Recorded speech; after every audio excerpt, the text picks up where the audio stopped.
Alright folks, we're back at it again. Welcome back to another episode of M.D.G Outdoors. We're talking about the upcoming spring turkey season. And we've already done one episode. This is episode 2 of this series. First episode we talked about nothing but box calls. I got a plethora of them here. We've went through all these. Got about 7 of them. So we're gonna move on. We're gonna move on to some different calls. I just felt like the box call was a good choice for the first episode, just because it's kind of the original, one of the first ones, made or got popular. I think this episode we're just gonna do like some random stuff, like some different slate calls or different little push button calls, just some odds and ends.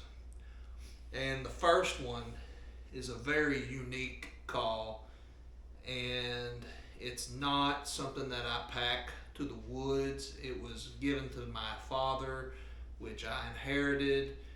It's, some people, they're brave enough to pack them to the woods as long as you don't get caught with them, but I've never packed it to the woods, especially on public land, because I don't think it's legal. But this is a tortoise shell call, and it was given, like I say, I don't know who SPT is, but they got their initials on there, SPT, and it works a lot like a slate call. You gotta have chalk, so you just put chalk on the edge of this wood and on this little stick here, and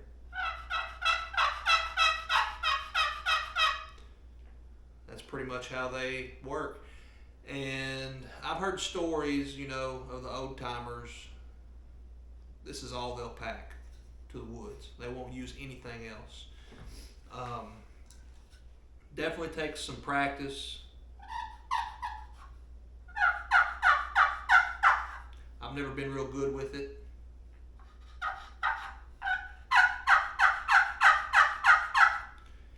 But they say there's something about that tortoise shell, whatever, it just gives it its own unique sound. So that's one unique call. Moving on.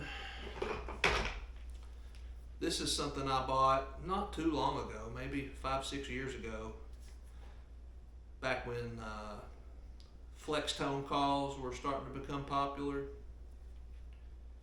And this is a flex tone thunder cutting is what it says on the back.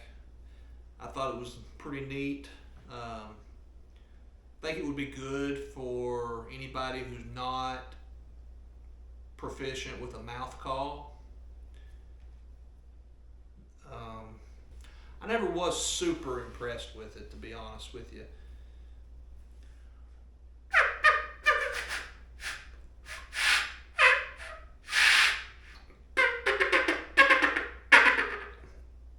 Never was impressed with that. I can't even really get it to do anything. So yeah, there's that. This little dude here I bought at a store somewhere, and it's kind of in between a slate call and a tortoise shell call. It's just a little round piece of wood.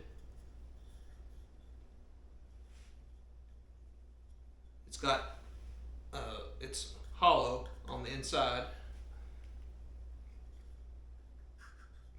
and I've not really used it much. I've not messed with it very much.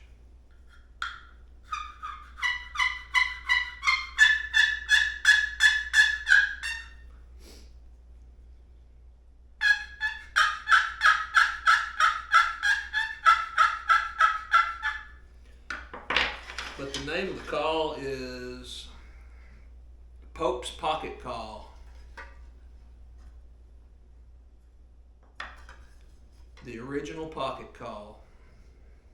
manufactured in Chattanooga. No, I'm sorry, Chattahoochee. Oh, it's made by Chattahoochee Game Calls. That's what it says. And it's Alabama. My bad.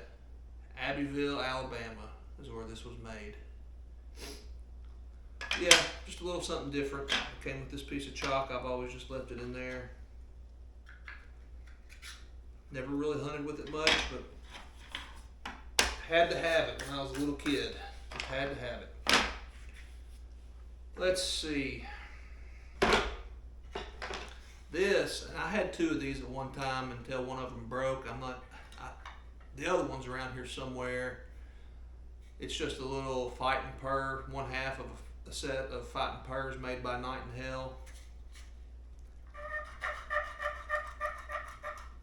It's just something I kind of held on to because they were my dad's, and I remember them ever since I was a little kid.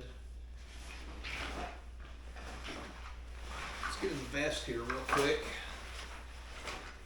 If you remember, I told you, if you watched the first episode of this series, when I got the Night in Hell Razor's Edge box call, I got that in like a kit with some stuff, and this also came with it. It's the Night in Hell Fighting Purrs. This thing's actually really cool. Sounds really good when you got it in, going right.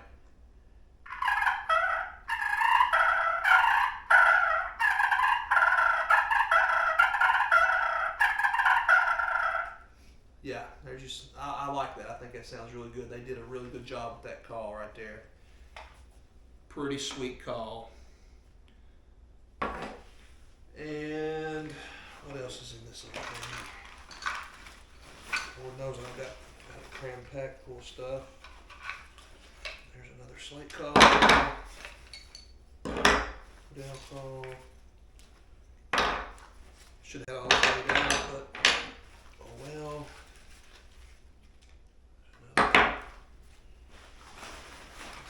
Other side here. I think I'm just going to do a whole series on slate calls because I've got so many of them. It's going to be hard to fit all this into one episode, I guess you could say.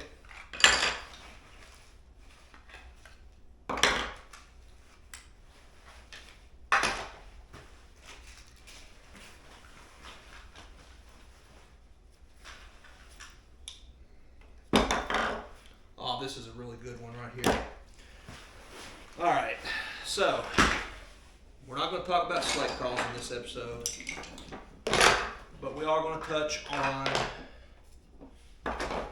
some locator calls. But we might just do a separate episode for locator calls, because this episode was kind of like unique calls. Stuff that I thought was unique. So let's put the locator calls back up for now.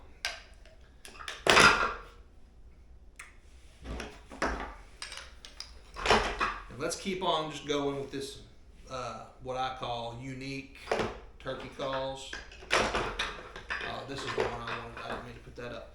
So this is the one, it's made by Hunter Specialties, and it's called the Squealing Hen. And I'll have to be honest with you, it was kind of the same deal with this. It's something that I didn't really use much, just because I still don't really understand it much. Some of you all may have a lot of good experience with it and had some good results with it, but basically you just push down on this.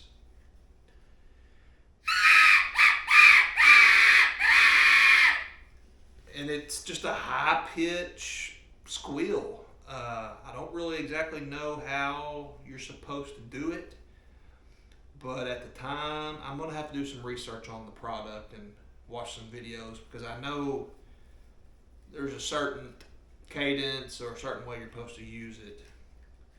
But it's made by Hunter Specialties, and it's called the Squealing Hen.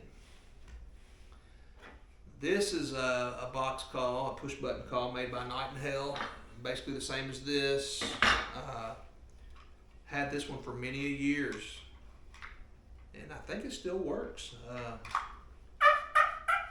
Oh yeah. Yeah, I've always liked having this just because when I'm trying to work a bird in and I can have it sitting on the ground right there next to me. I'm sitting on the ground at the base of a tree and just have one hand right there. You know, very little movement required with that call. I've even seen people basically zip tie it to the barrel of their gun and attach a string and have the string back here where the trigger finger is. That way you're not having to move your arm and your hand, and it's just a matter of doing that. So pretty sneaky little way to hunt.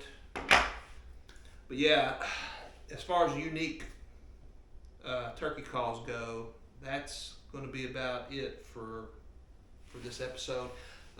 If you haven't already done so, please subscribe to the channel. It'd help me out tremendously. And like it, share it, all that good stuff. And until the next one, God bless.